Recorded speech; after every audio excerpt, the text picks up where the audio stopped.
நண்பர்களுக்கு வணக்கம்.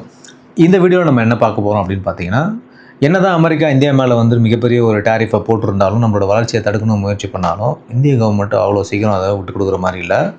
ஸோ இன்றைக்கி நம்மளுடைய பாதுகாப்புத்துறை அமைச்சர் வந்து ராஜ்நாத் சிங் அவர்கள் வந்து பார்த்திங்கன்னா 12 வருஷத்துக்கு அப்புறம் ஆஸ்திரேலியா போயிருக்காரு. ஸோ இங்கே பலதரப்பட்ட ஒப்பந்தங்கள் வந்து போடப்பட்டிருக்கு. அதை பற்றி பார்க்கலாம். ப்ளஸ் நமக்கும் ஆஸ்திரேலியாவுக்கும் இருக்கக்கூடிய இந்த ட்ரேடு என்ன மாதிரியான ட்ரேட்லாம் நடந்துட்டுருக்கு, எந்தெந்த பொருட்கள்லாம் நம்ம ட்ரேட் பண்ணிகிட்டு இருக்கோன்ற விஷயத்தையும் பார்க்கலாம். ஃபுல் டீட்டெயிலாக இப்போ இந்த வீடியோவில் நீங்கள் தெரிஞ்சுக்கலாம். வாங்க வீடியோக்குள்ளே போவோம்.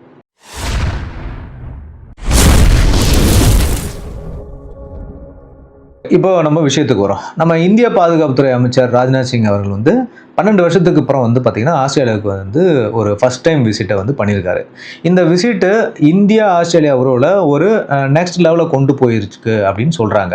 இந்த 2 நாள் பயணத்தில் பாதுகாப்பு மட்டும் இல்லாமல் ட்ரேடு, அப்புறம் வந்து இண்டோ பசிபிக் செக்யூரிட்டி அப்படின்னு சொல்லி நிறைய இம்பார்ட்டண்டான டீலிங் வந்து நடந்திருக்குன்னு சொல்கிறாங்க. சரி, இந்த விசிட்டோட முக்கியமான அம்சங்களை பற்றி நம்ம பார்ப்போம். முதல்ல முக்கிய சந்திப்புகள் மற்றும் மரியாதை, அதாவது கீ மீட்டிங்ஸ் அண்ட் ட்ரைபூட் என்னென்னலாம் கொடுத்தாங்கன்னு பார்க்கலாம். அமைச்சர் ராஜ்நாத் சிங் வந்து ஆஸ்திரேலியாவுடைய வெளியுறவுத்துறை அமைச்சர் பென்னி வாங் கூட விரிவான பேச்சுவார்த்தை நடத்தினார். முன்னதாக ஆஸ்திரேலியாவோட PM அந்தோனி அல்பானிஸை வந்து பார்த்தீங்கன்னா சந்திச்சு பேசினாரு. இதில் வந்து இருதரப்பு உறவு கொடுத்து 2 பேரும் வந்து பேசிக்கிட்டாங்க அப்படின்னு சொல்லப்படுது. பிரதமர் அல்பானிஸ் வந்து என்ன சொல்றாரு அப்படின்னா, இந்தியா ஆஸ்திரேலியா பாதுகாப்பு வந்து பார்த்தீங்கன்னா மிகப்பெரிய ஒரு பார்ட்னர்ஷிப், இது ஒரு ட்ரஸ்டபிள் அண்ட் ஷேர்டு இன்ட்ரெஸ்ட், அதாவது பொதுவான நலனுக்கான மற்றும் அமைதி பாதுகாப்புக்கான இண்டோ பசிபிக் மீதான கமிட்மெண்ட்டை வந்துட்டு 2 நாடுகளும் வந்துட்டு மிகவும் வந்து நம்பிக்கையுடன் இருக்கு அப்படின்றத வந்து பெருமையா அவர் வந்து எக்ஸ்தலத்தில் வெளியிட்டாரு அப்படின்னு சொல்லப்படுது. அடுத்து பார்த்தீங்கன்னா மெகா டிஃபென்ஸ் அக்ரிமெண்ட், அதாவது இந்தியாவுக்கும் ஆஸ்திரேலியாவுக்கும் இடையே போடப்பட்ட ஒரு டிஃபென்ஸ் அக்ரிமெண்ட்டை பற்றி வந்து இதில் பார்க்கலாம்.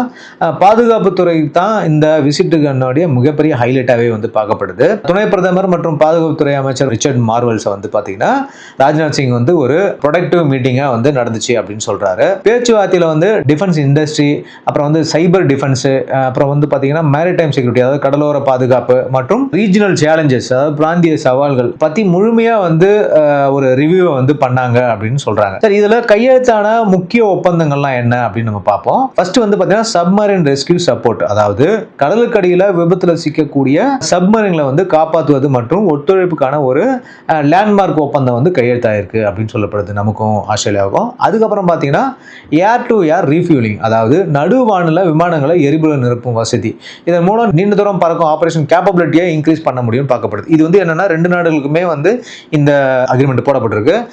இன்கேஸ் ஆஸ்திரேலியாவுடைய ஏர்ஃபோர்ஸ் விமானம் வந்து இந்திய எல்லைக்குள்ள வந்து எரிபொருள் இல்லை அப்படின்னா நம்மளுடைய டேங்கர்ஸ், அதாவது ஏரியல் டேங்கர்ஸ் வந்து அவங்களுக்கு எரிபொருளை வந்து கொடுக்கும் அப்படின்னு சொல்லப்படுது. அதே மாதிரி இந்தியனுடைய விமானம் அங்கே போகும்போதும் அவங்க ஏரியாக்குள்ளே, அதாவது எல்லைக்குள்ளே போகும்போது அந்த இடத்துல வந்து ஃபியூல் இல்லை அப்படின்னா அவங்களுடைய டேங்கர்ஸ் ரீஃபில் பண்ணக்கூடிய ஒரு வசதியோட இருக்கும் அப்படின்னு சொல்கிறாங்க. ஓகே, அடுத்தது வந்து பார்த்தீங்கன்னா அட்வான்ஸ்டு டிஃபென்ஸ் டெக்னாலஜி கொலாபரேஷன், அதாவது மேம்பட்ட பாதுகாப்பு தொழில்நுட்பங்களில் வந்து கூட்டு முயற்சியில் வந்து பார்த்தீங்கன்னா இதை மேம்படுத்தணும் அப்படின்னு சொல்கிறாங்க. அதுக்கப்புறம் பார்த்தீங்கன்னா MRO சப்போர்ட், அதாவது MRO அப்படின்றது என்னென்னா மெயின்டெனன்ஸு, ரிப்பேர் அண்ட் ஆப்ரேஷன், இதுதான் MRO அப்படின்னு சொல்கிறாங்க. இதை வந்து பார்த்தீங்கன்னா ஆஸ்திரேலியா கடற்படைகளுக்கு கப்பல்களுக்கு தேவையான, அதாவது ஆஸ்திரேலியா கடற்படையில் இருக்கக்கூடிய கப்பலுக்கு தேவையான பராமரிப்பு, அப்புறம் வந்து பழுது பார்க்கக்கூடிய உதவிகளை வந்து இனி இந்தியாவே வந்து வழங்கும் அப்படின்னு சொல்லப்படுது. ஸோ அவங்க கப்பல்கள் இங்கே வரும்போதோ இல்லை ஆப்ரேஷன்ஸில் இருக்கும்போதோ இந்தியன் ஓஷனில் இருக்கிற போது அதனுடைய ரிப்பேர் அண்ட் மெயின்டெனன்ஸ் வந்து இந்தியன் நேவி வந்து பார்க்கும் அப்படின்னு சொல்கிறாங்க. அடுத்தது பார்த்தீங்கன்னா இந்தியா மற்றும் ஆஸ்திரேலியாவினுடைய இராணுவ படைகளுக்கு இடையே ஆப்ரேஷனல் அளவிலான, அதாவது ஆப்ரேஷன் லெவலில் ஒரு பார்ட்னர்ஷிப் வந்து பலப்படுத்த இந்த ஒப்பந்தம் ஒரு ஹியூஜ் சிக்னிஃபிகண்ட் ஸ்டெப்பாக இருக்குது அப்படின்னு சொல்லிட்டு மார்வல் வந்து பாராட்டியிருக்காரு அப்படின்னு சொல்றாங்க. அடுத்து பார்த்தீங்கன்னா இண்டோ பசிபிக் மேல அல்லது குவாட் கிராஃபிக், அதாவது இந்த குவாடோட இதை பத்தி பேசுறாங்க. அது என்னன்னு பார்த்தீங்கன்னா ஸ்ட்ராட்டஜிக் அண்ட் ட்ரேட் ஸ்ட்ரென்த், அதாவது வியூக மற்றும் வர்த்தக பலன், அதை பத்தி வந்து பார்க்குறாங்க. அது என்னன்னா பாதுகாப்புத்துறையை தாண்டி குவாட் ஒத்துழைப்பு வந்து பார்த்தீங்கன்னா இரு நாடுகளும் தங்க குவாட், அதாவது குவாட் உங்களுக்கு நல்லாவே தெரியும், இந்தியா, ஆஸ்திரேலியா, ஜப்பான் மற்றும் அமெரிக்கா, இந்த 4 நாடுகளும் சேர்ந்த அந்த குவாட் அமைப்பு, இதோட ஒத்துழைப்பை மீண்டும் வந்துட்டு உறுதிப்படுத்தணும் அப்படின்னு சொல்றாங்க. இந்த அமெரிக்கா அமெரிக்காவுக்கும் இந்தியாவுக்கும் ஏற்பட்டுள்ள இந்த ஒரு சின்ன பிரச்சனையால், இந்த ட்ரேட் பிரச்சனையால் கொஞ்சம் இந்த குவாடும் வந்து அப்படி இப்படி ஒரு ஊசலில் தான் இருக்குது அப்படின்னு சொல்கிறாங்க. அதை மற்ற நாடுகள்லாம் ஸ்ட்ரெஸ் பண்ணி அதை இன்னும் நம்ம வந்து பலப்படுத்தணும் அப்படின்னு சொல்கிறாங்க. அடுத்தது பார்த்தீங்கன்னா மேரிடைம் செக்யூரிட்டி, அதாவது கடல்சார் பாதுகாப்பு, கூட்டு கடல்சார் ரோந்து, அதாவது ஜாயின்ட் மேரிடைம் பெட்ரோல்ஸ் வந்து பண்ணணும் அப்படின்னு சொல்கிறாங்க. மற்றும் நீர்மூழ்கி கப்பல்கள் வந்து வேட்டையாடும் ஆன்டி சப்மரைன் வார்ஃபேர், அதாவது சப்மரைனை வந்துட்டு கண்டுபிடிச்சி அதை வந்து எப்படி வந்து அழிக்கிறது அப்படின்றதுக்கான விஷயங்கள், இது எல்லாமே வந்து சைனா ஃபோக்கஸ்டாக தான் இருக்கும். ஏன்னா இந்த குவாட் அமைப்பே வந்து முழுக்க முழுக்க வந்து சைனீஸோட இன்ஃப்ளூயன்ஸ் வந்து குறைக்கிறதுக்கு, எப்படி இந்தியன் ஓஷன்லையோ அதே மாதிரி சவுத் சைனா சீலையோ வந்து சைனீஸோட ஆக்கிரமிப்பு மற்றும் அதிகாரத்தை வந்து கட்டுப்படுத்துறதுக்கான விஷயம் தான் இந்த குவாடோட முக்கிய நோக்கமே. ஸோ அதனால தான் இந்த சப்மரைன் ஹண்ட் வார்ஃபேர் இதெல்லாம் வந்து இவங்க பார்க்குறாங்க. அடுத்தது வந்து பார்த்தீங்கன்னா இந்திய தயாரிப்புகள், அதாவது மேட் இன் இந்தியன் டிஃபென்ஸை வந்துட்டு மையப்படுத்துறது அப்படின்னு வந்து ராஜ்நாத் சிங் சொல்லியிருக்காங்க. ராஜ்நாத் சிங் என்ன சொல்கிறாங்கன்னா, இந்தியாவில் வளர்ந்து வரும் பாதுகாப்பு தொழில்துறை, அதாவது டிஃபென்ஸ் இண்டஸ்ட்ரி மற்றும் high quality defence technology exports பற்றி நம்ம வந்து அங்கே பேசியிருக்கோம் அவங்ககிட்ட. அதாவது நம்மளுடைய எக்யூப்மெண்ட்ஸை வாங்குறதுக்கோ அல்லது வந்து ஜாயின்ட் வெஞ்சரில் வந்துட்டு அதை வந்து ப்ரொடக்ஷன் பண்ணுறதுக்கு இந்த மாதிரி விஷயங்களை வந்து பேசியிருக்கோம் அப்படின்னு சொல்லப்படுது. அடுத்து பார்த்தீங்கன்னா ட்ரேட் பூஸ்ட், அதாவது வர்த்தக லாபம் என்ன அப்படின்னு பார்த்தோம்னா, ஆஸ்திரேலிய தூதர், அதாவது ஆஸ்திரேலியாவோட ஹை கமிஷனர் பிலிப் கிரீன் என்ன சொல்கிறார் அப்படின்னா, 2026 இதுதான் ரொம்ப முக்கியமான விஷயமா பார்க்கப்படுது.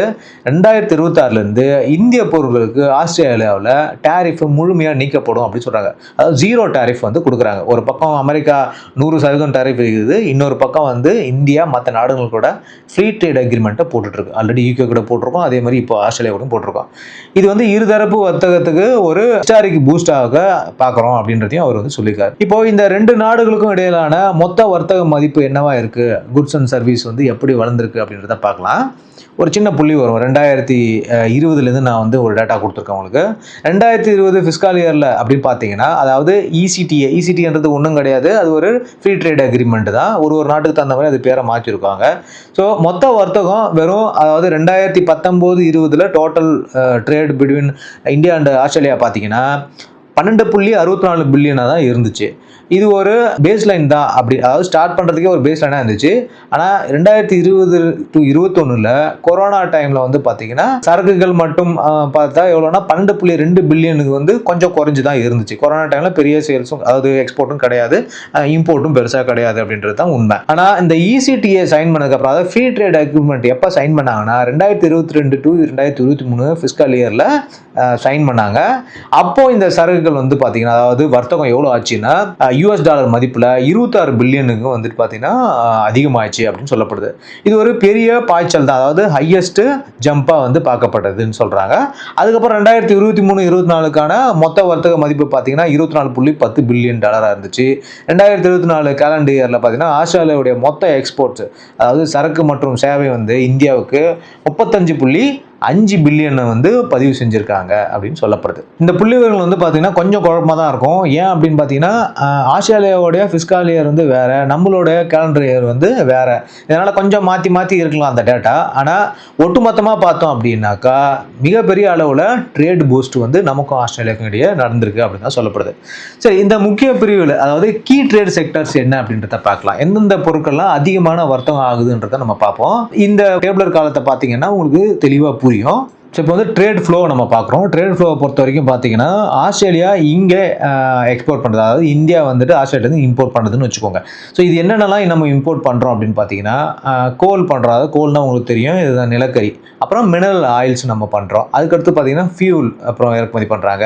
அப்புறம் தங்கம் இறக்குமதி பண்ணுறாங்க, காப்பர் இறக்குமதி பண்ணுறாங்க. இது போன்ற வந்து தாதுக்கள்லாம் நிறையா வந்து பண்ணிகிட்ருக்கோம். அது இல்லாமல் அலுமினியம், அப்புறம் காய்கறிகள், அப்புறம் வந்து பார்த்தீங்கன்னாக்கா பருப்பு வகைகள், இப்போ நட்ஸு, பழங்கள், இது எல்லாமே வந்து நம்ம ஆஸ்திரேலியாட்ட வந்து இம்போர்ட் பண்ணிட்டு இருக்கோம். அடுத்தது பார்த்தீங்கன்னா, இந்தியா என்னென்ன பொருட்கள்லாம் ஆஸ்திரேலியாவுக்கு எக்ஸ்போர்ட் பண்ணுது அப்படின்றத பார்ப்போம். நாமளும் வந்து பார்த்தீங்கன்னா சுத்திகரிக்கப்பட்ட பெட்ரோலியம் வந்துட்டு நம்ம அனுப்புகிறோம், அதாவது ஆயில் ரீஃபைன் பண்ணது. நம்மளுடைய ரீஃபைனர்ஸ்லாம் வந்துட்டு இப்போ கூட அதிகமாக பண்ணியிருப்போம் நான் நினைக்கிறேன். ஆஸ்திரேலியா ரஷ்யா கிட்ட நம்ம கம்மியாக வாங்குறதுனால ஸோ இன்னும் அதிகமாகவே இந்த இயரில் வந்து ஆயிருக்கும். அது டேட்டா வந்து நம்ம வந்து கொடுக்கலாம். அது இல்லாமல் வந்து பார்த்தீங்கன்னா மருந்துகள் வந்து நம்ம எக்ஸ்போர்ட் பண்ணுறோம். மெடிக்கலில் இந்தியா வந்து பெரிய லெவலில் பண்ணிட்டு இருக்கு மெடிசன்ஸு. ஸோ நம்ம வந்து ஆஸ்திரேலியாவுக்கு வந்து அதை எக்ஸ்போர்ட் பண்ணுறோம். அது போக பார்த்தீங்கன்னா ரத்தினங்கள் மற்றும் ஜுவல்லர்ஸ், அதாவது ஜெம்ஸ் அண்ட் ஜுவல்லர்ஸ் நம்ம எக்ஸ்போர்ட் பண்ணுறோம். அப்புறம் டெக்ஸ்டைல் இண்டஸ்ட்ரியில் நம்ம பெரிய ஆளுன்றதுனால டெக்ஸ்டைல்ஸ் எக்ஸ்போர்ட் பண்ணுறோம். அது போக பார்த்தீங்கன்னாக்கா வாகனங்களுடைய உதிரி பாகங்கள், அதாவது நம்ம வந்து வாகனங்கள், எந்திரங்கள், இந்த மாதிரி விஷயங்களும் நம்ம வந்து எக்ஸ்போர்ட் பண்ணுறோம் அப்படின்னு சொல்லப்படுது. ஸோ இதெல்லாம் வந்து மேஜராக நம்ம இந்தியாவுக்கும் ஆஸ்திரேலியாவுக்கும் இடையே நடக்கக்கூடிய ட்ரேட் பொருட்கள் அப்படின்னு சொல்கிறோம். ஸோ அடுத்து வந்து பார்த்தீங்கன்னா சர்வீஸ் இண்டஸ்ட்ரி. நம்ம சர்வீஸை பொறுத்த வரைக்கும் நம்ம வந்து இந்தியா பெரிய லெவலில் சர்வீஸ் கொடுத்துருந்த ஐடி இந்த மாதிரி விஷயங்கள்லாம். ஸோ இதையும் கொஞ்சம் பார்க்கலாம். அதாவது சரக்குகள் மட்டும் இல்லாமல் சர்வீஸ் செக்டாரும் வந்து பார்த்தீங்கன்னா ரொம்பவே முக்கியமாக இந்த இடத்துல பார்க்கப்படுது. இந்த வர்த்தகத்தில் இந்தியா ஒரு நெட் எக்ஸ்போர்ட்டர் ஆஃப் சர்வீஸ் அப்படின்னு சொல்லப்படுது. ஏன்னா சர்வீஸில் நம்ம உண்மையிலே பெரிய ஆள். அதாவது நம்ம ஆஸ்திரேலியாவுக்கு தான் அதிகமான சேவை ஏற்றுமதியை செய்கிறோம் அப்படின்னு சொல்கிறாங்க. நம்ம சர்வீஸ் எக்ஸ்போர்ட்டில் முக்கியமான விஷயம் என்னென்னு அப்படின்னு பார்த்தீங்கன்னா ஆஸ்திரேலியாவுக்கு இந்திய மாணவருக்கான கல்வி சார்ந்த பயண செலவுகள், அதாவது எஜுகேஷன் ரிலேட்டட் ட்ராவல் எக்ஸ்பென்சஸ் மற்றும் ஐடி பிபிஎம் அப்படின்னு சொல்கிறாங்க. அதாவது பிஸ்னஸ் ப்ராசஸ் மேனேஜ்மெண்ட், இந்த சேவைகள்லாம் வந்து நம்ம பண்ணிட்டு இருக்கோம் அப்படின்னு சொல்லப்படுது.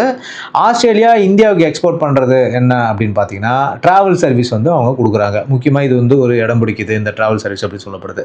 அது இல்லாமல் இசிடிஏனுடைய தாக்கமும் லாபமும், அதாவது இந்த ஃப்ரீ ட்ரேட் அக்ரிமெண்ட்டுக்கு அப்புறம் நமக்கு எந்த மாதிரியான ஒரு இது லாபம் கொடுத்தது அப்படின்னு பார்த்தீங்கன்னா இந்த ஃப்ரீ ட்ரேட் அக்ரிமெண்ட் வரதுக்கு முன்னாடி ஆஸ்திரேலியா நம்ம பொருட்களுக்கு கிட்டத்தட்ட 4-5% வரைக்கும் வரி வந்து விதிச்சாங்க. ஆனால் இப்போ ஆஸ்திரேலியா தரப்பில் வந்து பார்த்தீங்கன்னா நம்ம இந்திய சரக்குகளுக்கு 96% பொருட்கள் எல்லாத்துக்குமே உடனடியாக டியூட்டி ஃப்ரீ பண்ணிட்டாங்க. அதாவது 0 டேக்ஸ் தான் வந்துட்டு பண்ணாங்க. இன்னும் சில பொருட்கள் வந்து 100% ஆக போகுது அப்படின்னு சொல்கிறாங்க. நம்ம டெக்ஸ்டைல்ஸு, ஜெம்ஸு, லெதர் பொருட்கள் எல்லாம் வந்து பெரிய லாபம் வந்து பார்க்குது. இந்தியா தரப்பில் என்ன அப்படின்னு பார்த்தீங்கன்னா ஆஸ்திரேலியா வந்து சரக்குகளுக்கு வந்து பார்த்தீங்கன்னா 85%க்கு மேலே நம்ம வந்து பார்த்தீங்கன்னா உடனடியாகவே வந்து டேக்ஸை ரிமூவ் பண்ணிட்டோம். அதாவது ஆஸ்திரேலியாவிலேருந்து 85%க்கு மேலே இருக்கிற பொருட்கள், ஏதாவது இம்போர்ட் பண்ணுற பொருட்கள் எல்லாத்துக்குமே வந்து நம்ம 0 டேக்ஸ் பண்ணிட்டோம் அப்படின்னு சொல்லப்படுது. ஸோ இதில் ரொம்ப முக்கியமான விஷயம் என்ன அப்படின்னாக்கா 2026லேருந்து இந்தியாவிலேருந்து இறக்குமதி பண்ணக்கூடிய அனைத்து பொருட்களுக்குமே 0 டேக்ஸை வந்து பண்ண போகிறதா வந்து ஆஸ்திரேலியா அறிவிச்சிருக்கு. இது மிகப்பெரிய ஒரு விஷயமா பார்க்கப்படுது. 100% அமெரிக்கா போடுது, யூகே, ஆஸ்திரேலியா போன்ற நாடுகள் இந்தியாவுக்கு 0% டேக்ஸை வந்து போடுறாங்க. இதுதான் இந்தியாவுடைய மிகப்பெரிய பலமாகவே நம்ம இப்போ பார்க்குறோம். ஓகே நண்பர்களே, ராஜ்நாத் சிங் அவர்கள் வந்து 2 நாள் பயணம் வந்து ஆஸ்திரேலியா போயிருக்காங்க. அதனுடைய அவுட்கம் இப்போ வரைக்கும் என்ன நடந்திருக்கு அப்படின்றத நான் இந்த வீடியோவில் உங்களுக்கு தெளிவாக சொல்லியிருக்கேன். கண்டிப்பாக இந்த வீடியோ பிடிச்சிருக்குன்னு நினைக்கிறேன். உங்கள் ஃப்ரெண்ட்ஸுக்கெலாம் நம்ம வீடியோவை ஷேர் பண்ணுங்கள், நம்ம சேனலுக்கு சப்ஸ்கிரைப் பண்ணுங்கள். உங்களுடைய கருத்துக்களை வந்து கமெண்ட்டில் தெரிவிங்க. மீண்டும் அடுத்த ஒரு இன்ஃபர்மேஷனோட உங்களை சந்திக்கிறேன். பாய்.